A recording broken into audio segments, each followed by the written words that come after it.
आज तो कैलाश में बजे रहा डमरू, नाच रहे भोले बाबा पाव बजे घुंघरू, नाच रहे भोले बाबा पाव बजे घुंघरू, नाच रहे भोले बाबा पाव बजे।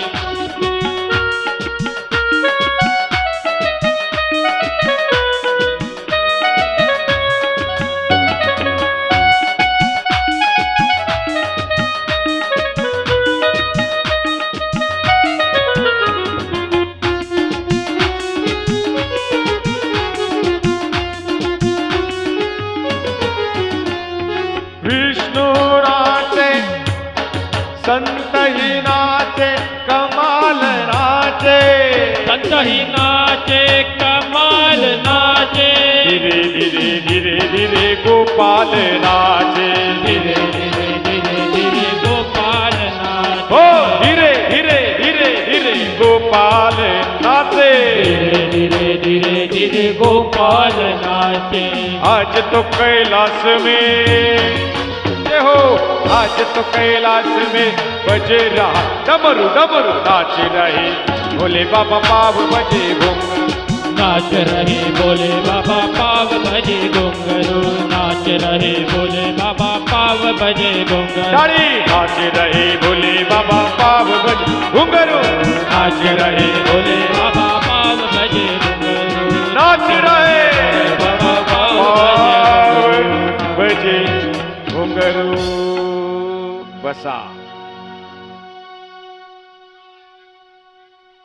कसं एका जागी बसलं का बरं, ही कथा अशी गोड आहे ना, कधी कधी अशी झोप पण लागू शकते, म्हणून सगळ्यांची झोप घालवण्यासाठी, पायाची कळ घालवण्यासाठी देवाच्या दारात नाचलं पाहिजे, नको तिथं नाचण्यापेक्षा। हा मागचे का बरं उठत नाही माहिती आहे का? पुरुष वर्ग का उठत नाही? का उठत नाही? काय कारण याचं? ते सांगतात महाराज आम्ही रोज पार्वती पुढे नाचतो, किराणा नाही, गॅसची टाकी नाही। ते म्हणशील महाराज तुम्ही त्यांच्या बाजूने की आमच्या बाजूने? पण तुमच्यापेक्षा त्यांची संख्या जास्त असल्यामुळं माझा नाईलाज आहे, मी त्यांच्याच बाजूने।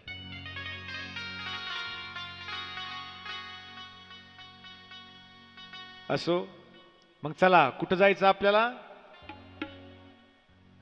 त्र्यंबक राजा ब्रह्मगिरी, ब्रह्मगिरी झुळझुळ गंगा वाहे शिरी, त्र्यंबक राजा ब्रह्मगिरी, ब्रह्मगिरी झुळझुळ गंगा वाहे शिरी, झुळझुळ गंगा वाहे शिरी, झुळझुळ गंगा वाहे शिरी, झुळझुळ गंगा वाहे शिरी, झुळझुळ गंगा वाहे शिरी, त्र्यंबक राजा ब्रह्मगिरी, ब्रह्मगिरी झुळझुळ गंगा वाहे शिरी। हो आपल्याला टाइम 10 पर्यंतची बरं का महाराज मंडळी, 10 पर्यंत आपल्याला पण इथून निघून जालन्याच्या पुढे जायचं आहे। त्र्यंबकेश्वर आद्य ज्योतिर्लिंग 8वं, आपण सर्व त्र्यंबकेश्वरला गेलेलो आहोत। श्रावणामध्ये आपण काय करतो? त्याची प्रदक्षिणा करतो। काल एक ताई म्हणे तिसऱ्याच सोमवारी का? पहिल्यापासून ब्रह्म विष्णू महेश चा अवतार, त्रिशूळाला किती असतात? 3। शंकराचा आपण त्रिपुंड लावतो, बोट किती? 3 बरोबर, म्हणून सोमवार ही कितवा? तिसरा। आणि मग शिवमहापुराणामध्ये कथा येते, गौतम ऋषी त्यांची पत्नी कोण? अहिल्या। ज्या अहिल्याचा रामायणामध्ये सुद्धा उल्लेख, काय उल्लेख येतो? काय उल्लेख येतो? की त्या अहिल्याला शाप लागला होता, गौतम ऋषींनी शाप दिला होता, तिची काय झाली? ती शापित झाली, दगड होऊन पडली। त्या दगडाला कोणाचा स्पर्श झाला? काल सांगितलं का मी? नाही का? दगडाला कोणाचा स्पर्श झाला? रामाचा। तर त्याची काय झाली? परत ती एक स्त्री तयार झाली।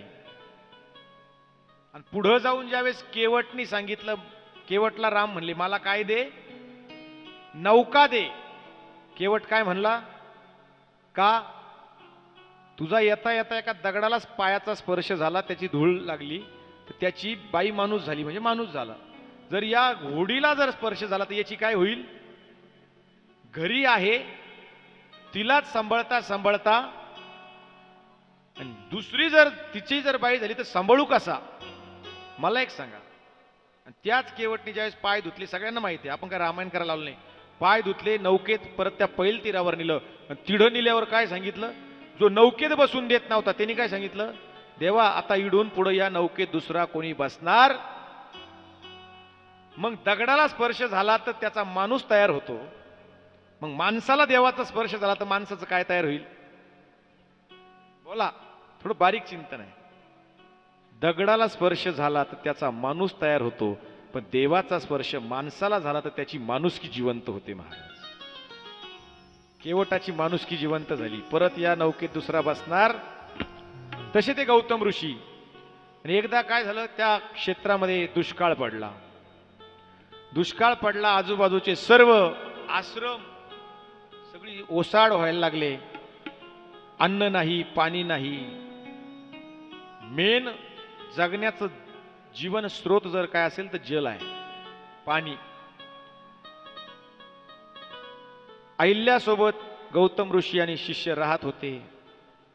दुष्काळ पडला, जगणं मुश्किल झालं, म्हणून आजूबाजूच्या आश्रमांमधून ऋषी आश्रम सोडायला लागले. गौतम ऋषींना हे बघून वाईट वाटलं की दुष्काळामुळं पाणी नाही, संतांना ऋषींना आश्रम सोडावे लागतात. मनातले मनात विचार करतात आणि संत दुसऱ्याचा विचार करतात. जगाच्या कल्याणा संतांच्या विभूती देह कष्टविती परोपकारे. संत उपकार करतात. पाणी नाही, काय करावं, म्हणून गौतम ऋषींना हे दुःख पाहवलं. त्यांनी वरुण देवाची तपश्चर्या चालू केली. वरुण म्हणजे कोण, पावसाचं खातं ज्याच्याकडे येतो. वरुण देवताचं तप केलं, वरुण देवता प्रसन्न झाले. मागा गौतम ऋषी मागा, काय मागायचं ते. तुम्ही आम्ही थोडं देवाचं काही केलं तर आपण कोणासाठी मागतो. प्रत्येक मंदिरात गेलो, पावशर खडी साखर, 20 रुपयाचं नारळ, 10 रुपयाची अगरबत्ती, 60-70 रुपयाचं देवाला देतो. त्याच्या काय मागतो, बंट्याला नोकरी लागू दे, बबलीला लग्न होऊ दे. किती रुपयात देव एवढा सोपा आहे का. पण संत स्वतःसाठी मागत नाही, स्वतःसाठी मागतो तो तुमचा आमचा सामान्य जीव. पण इतरांसाठी मागतात तो जीव म्हणजे देव, तो संत. सांगितलं मला काही नको, पण पाऊस पाणी द्या. संत ऋषी निघून चालले. मग जलपात्र दिलं एक, म्हणजे तलाव दिला. काय दिला, त्या जागेत एक तलाव दिला आणि सांगितलं या तलावातून किती पाणी काढा पण ते संपणार नाही. अक्षय जल दिलं, अक्षय म्हणजे ज्याला क्षय नाही, जे कधी संपणार नाही. आणि हळूहळू त्यातून हे संत पाणी काढायला लागले, तहान भागायला लागली, शेतं पिकायला लागली, अन्न भेटायला लागलं. आणि जिकडं तिकडं गौतम ऋषींबद्दल आदर तयार झाला. पण तिथं काही ब्राह्मण पत्नी होत्या, काही ब्राह्मण होते, ते गौतम ऋषींवर जळत होते. असतात एखादा माणूस आपल्या पुढं चालला की लोक त्याच्याबद्दल थोडी आपल्यापेक्षा भारी साडी घालून एखादी आली, इथलं नाही सांगत मी, इथल्या चांगले, आपल्यापेक्षा थोडं एखाद्याला चांगलं झालं तर लोक, पण ही वृत्ती नको. तुकोबारायांचा एक अभंग आहे, वाहिला उद्वेग दुःखाचे केवळ भोगणे ते फळ संचिताचे. तो श्रीमंत त्याचं प्रारब्ध, आपण गरीब आपलं प्रारब्ध. आपल्या प्रारब्धात जे आहे सटुबाईनं जे 5व्या दिवशी टाक लिहून ठेवलाय तसं घडणार आहे, कशाला दुःख मानायचं. साधू फकिरी करतात, पण फकिरीत सुद्धा साधू आनंदी राहतात. अरे आयुष्यभर झोळी घेऊन फिरणारे साईबाबा, पण त्या झोळीत एवढी ताकद आहे का ती झोळी इतरांचं कल्याण करता करता अख्ख्या विश्वाला साईबाबांच्या झोळीचं वेड लागलं. बघा काय होतं, झोळी. साधूकडं काही राहत नाही. आणि मग ब्राह्मण पत्नी पाण्याला एका ठिकाणी गेल्या आणि तिथं अहिल्या सोबत गौतम ऋषींचे काही शिष्य गेले. आणि शिष्य तिथं पाणी आणणार, त्या ब्राह्मणाच्या पत्नी बोलल्या, नाही आधी आम्ही. अहिल्या म्हणे, आहो त्यांचा नंबर पहिला आहे, ते आधी आले, आधी त्यांना घेऊ द्या. जमणार नाही. शिष्यांनी पाणी घेतलं, आश्रमात आले. आता ह्या पत्नी घरी गेल्या. घरी गेल्यावर त्यांच्या नवऱ्यांना त्यांनी जे झालं ते सांगितलं नाही, वाढवून सांगितलं. सगळ्या ब्राह्मणांनी एकजूट केली का गौतम ऋषींचा कुठंतरी अपमान करायचा. माणसं दुसऱ्याला अपमानित करण्यासाठी खूप प्रयत्न करतात. पण एक सांगू, तुम्ही दुसऱ्याला किती अपमान करण्याचा प्रयत्न करा, पण दुसऱ्याला जर देव मानत असेल तर त्याचा अपमान देव होऊन देत. सगळ्या ब्राह्मणांनी कोणाची प्रार्थना केली काल सांगितलं आपण, मी लंबोदर पितांबर. कोणाची केली? गणपती बाप्पा. गजाननं भूत गणादिसेवितं. प्रार्थना चालू केली. कोणती? ओम गण गणपतये नमो नमः, सिद्धिविनायक नमो नमः, अष्टविनायक नमो नमः, गणपती बाप्पा मोरया. गण गणपतये नमो नमः, सिद्धिविनायक नमो नमः, अष्टविनायक नमो नमः, गणपती बाप्पा. गणपती बाप्पाची प्रार्थना चालू केली. प्रार्थना करता करता गणपती बाप्पा प्रगट झाले. वेळ कमी राहिला. गणपतीला विचारलं, गणपतीने विचारलं, बोला काय मागणं आहे? मागा. देवाला द्यायला पदर नाही, घ्यायला. सांगा, देव जर देतोय तर काहीतरी चांगलं मागावं ना. हे म्हणे आम्हाला काहीच नको. गणपती बाप्पा म्हणे, मग तुम्ही प्रार्थना केली कशाला? आम्ही जे मागणार आहे एकच काम करा, अशी काहीतरी लीला करा की गौतमांचा अपमान झाला पाहिजे. ठीक आहे. गणपती बाप्पा म्हणे, असं नका. चांगलं, गणपती बाप्पा बुद्धीचं दैवत आहे. चांगलं करणाऱ्या माणसाचं मी वाईट करू कसा? समजून सांगितलं ब्राह्मणांना, पण ब्राह्मणांनी ऐकलं नाही. हा, मी प्रसन्न झालो ना, तुम्ही तुमच्यासाठी काही मागा, मी तुम्हाला देईल, पण एक संत हृदय गौतमांचा मला अपमान करायला लावू नका. लोक आपलं मागणं चुकतं महाराज. एक गरीब होता, समजण्यासाठी सांगतो. त्यांनी काय केलं? 18 विश्व दारिद्र्यता, गरिबी, आणि ती गरिबी पाहिल्यानंतर देवाच्या मंदिरात गेला, देवाची प्रार्थना केली. देव प्रसन्न झाला. भोले बाबा प्रसन्न झाला. भोले बाबा म्हणे, माग काय मागायचं? देवा, मी झोपडीत राहतो, फाटेल कपडे घालतो, असं काहीतरी दे का मी श्रीमंत होईल, माझ्या घरी संपत्ती येईल, माझं सगळं होईल. देवाने काय केलं? एक घंटी होती, घंटी मंदिरात. ही घंटी घे आणि घरी जा. देव म्हणे, तो म्हणे, घंटी घेऊन मी काय करू? ही घंटी जादूची आहे. घरी गेल्यावर ही घंटी वाजवायची. तुला जे काही लागतं ती घंटी घ्यायची, वाजवायचं आणि मागायचं, तुला भेटेल. तो म्हणे, अरे वा वा. निघाला. देवानी परत थांबवलं. ऐक, पण ही घंटी तू वाजवल्यानंतर तुला जे मागशील तुला एकपट भेटेल आणि तुझ्या शेजारच्याला दुप्पट भेटेल. हा घरी आला, यांनी पाहिलं मला जर एक पट भेटणार आहे, पण माझ्यापेक्षा माझा शेजारचा दुप्पट भेटणार आहे, तर ही घंटी वाजवायची. फुकट भेटलं होतं पण देव देत होता घ्यायला. तो बुद्धी चालली. घरी आला, झोपडीमध्ये असं उकरलं. पूर्वीच्या घरांमध्ये काय करायचे, भुई घ्यायचे, उकरलं आणि ती घंटी तिथं पुरली. घंटी पुरल्यावर यांनी पाहिलं आपल्या वाट्याला कायमची गरिबी. हा निघाला यात्रेला.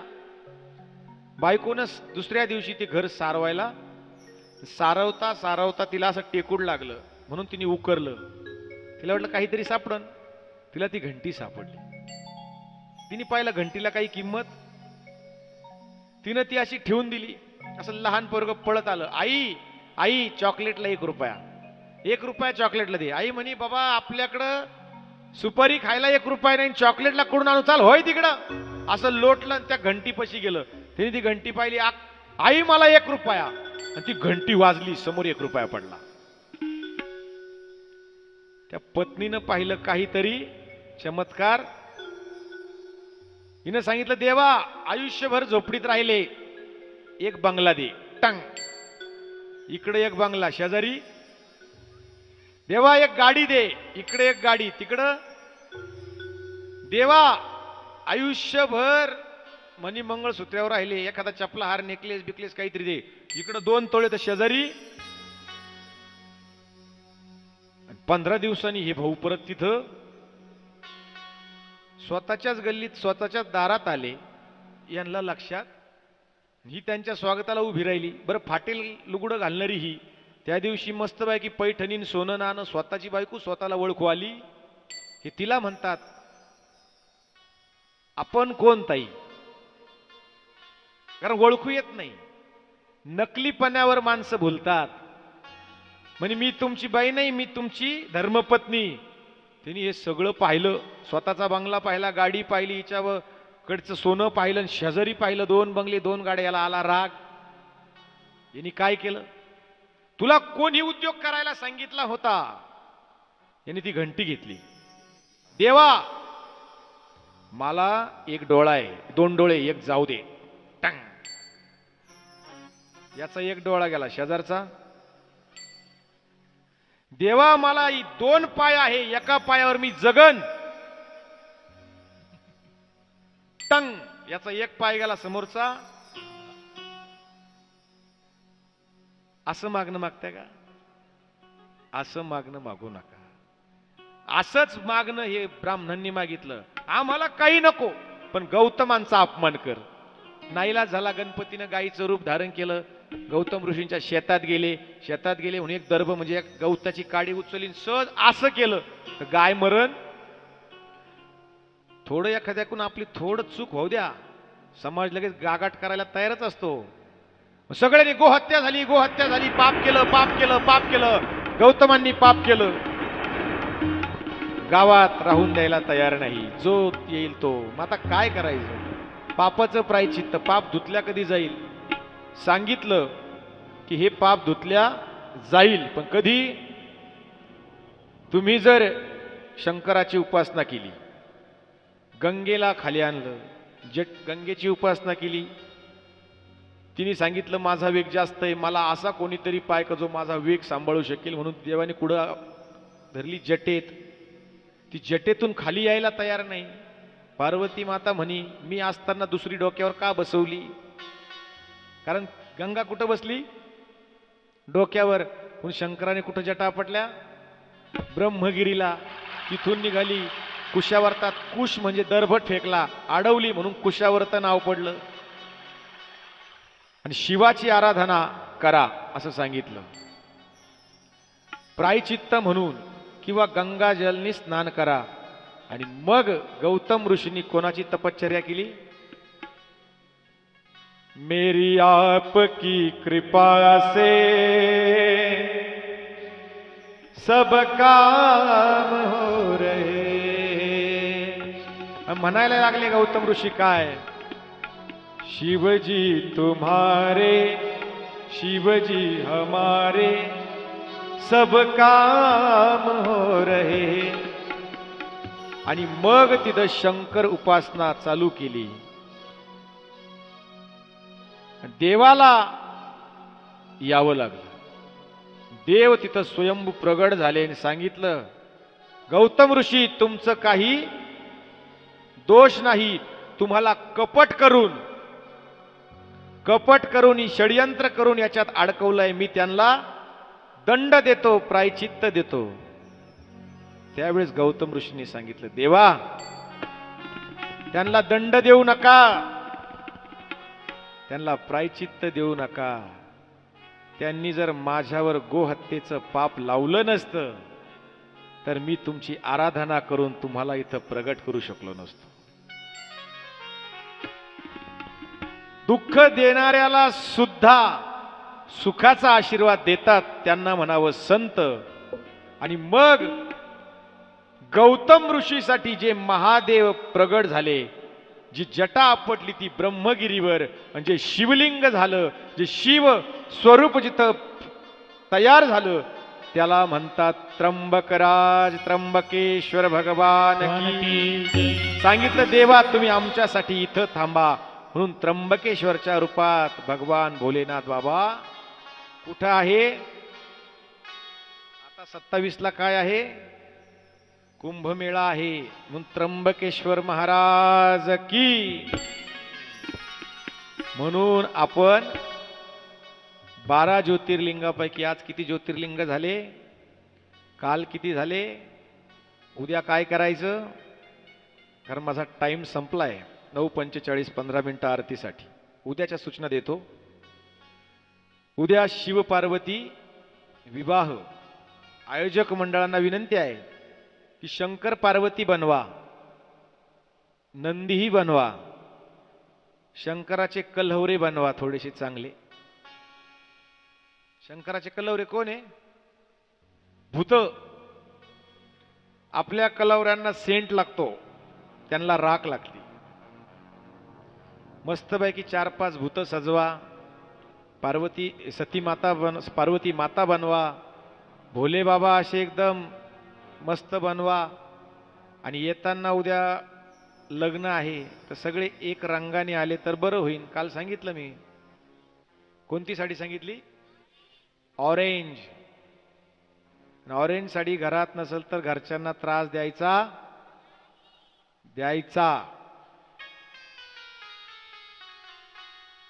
त्यांच्या खिशाला आपण नाही झळ लावायची, दुसरं कोण लावणार? सगळ्यांनी एक रंगी. आणि उद्या जमलं तर चंदन आणा, चंदनाच्या मस्त सगळ्यांचा मळवट चंदनाने भरवा. लग्नामध्ये वरमयांचा मळवट कसा भरी द्या? वरमईच म्हणते ना. वरमयांचा मळवट मस्तपैकी हा पिवळा गंध आहे ना, असा गंध आणा, गेटवर ठेवा. गेटवर आयोजक जे कोणी राहतील, लहान लहान मुलं, स्वागताला ठेवा आणि प्रत्येकाचा असा मळवट भरवा. अरे साध्या माणसाच्या लग्नामध्ये लोक एवढा आनंद घेत्या, उद्या जगाच्या बापाचं आणि जगाच्या आईचं लग्न आहे. उद्या सर्वांनी म्हणून आज झालेली वाङ्मयीन सेवा ज्या देव गुरुदेवांच्या इच्छेने झाली, ते देवाच्या गुरुदेवाच्या भोले बाबाच्या आणि जनार्दन स्वामी महाराजांनी समर्पित करतो. आणि मी आपली रजा घेतो. हरे राम राम राम हरे हरे. हरे चला, आयोजकांमध्ये सूत्रसंचालन करणारे कोण असेल त्यांनी पुढचा कार्यक्रम.